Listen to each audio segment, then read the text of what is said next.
that lesson we will explain directly and inversely proportion.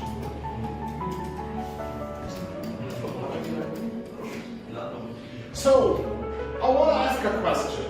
If we have two numbers, x and y, if x equals 2, y equals 8, when x equals 4, y equals how much? Who can tell me? Huh? 16? Huh? 16. 16? Excellent! So we can find x, y by cross multiplying.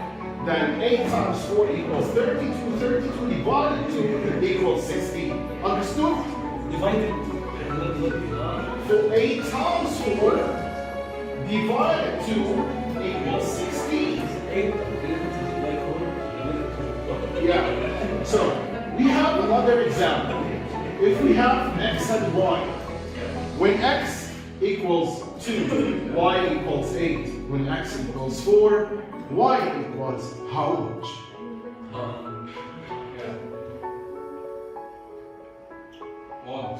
One we're gonna make 4 times 2 divided by 8. It will be 8 over 8 will be 1. 1 is 8 times 2, 16. 1 over 4.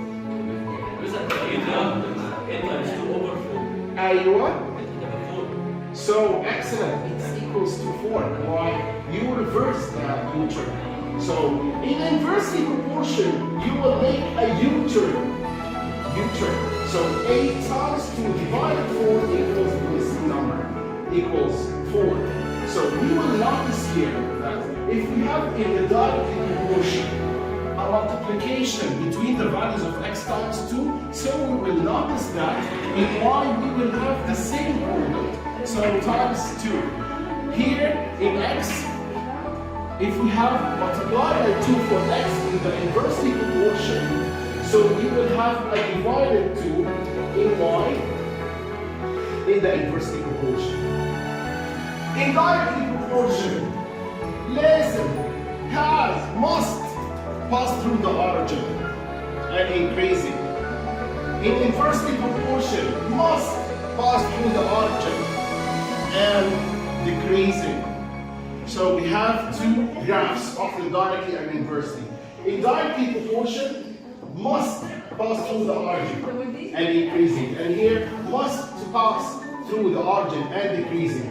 Is there any problem in that? In the algebraical form of the directly and inversely proportion, we have here, in directly proportion, y equals constant times x. But in the inversely proportion, we have y equals constant over x.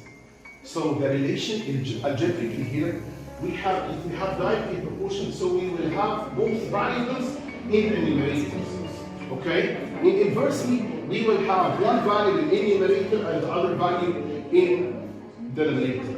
For example, if we have here y equals 2x, if we substitute it with x equals 1, then y equals, if we substitute it with y equals 1, then y correspondingly equals 2. If we substitute it with x equal 2, correspondingly y equals 4. So here, multiply by 2, multiply by 2. That's the directly. We have here in the inversely, y equals 2 over x. If we have x, if the value of x equals 2, then y equals 1. That's the inversely.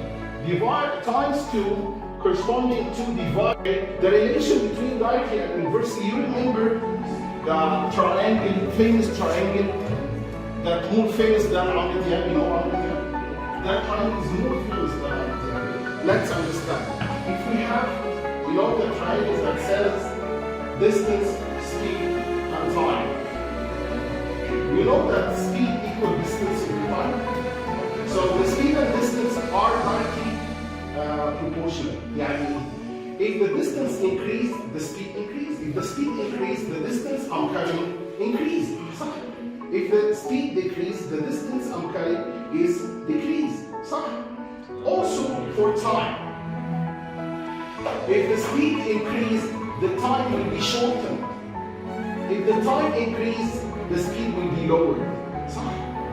So it's inversely speed and time, inversely speed and distance directly. You understand the relation? Okay, let's solve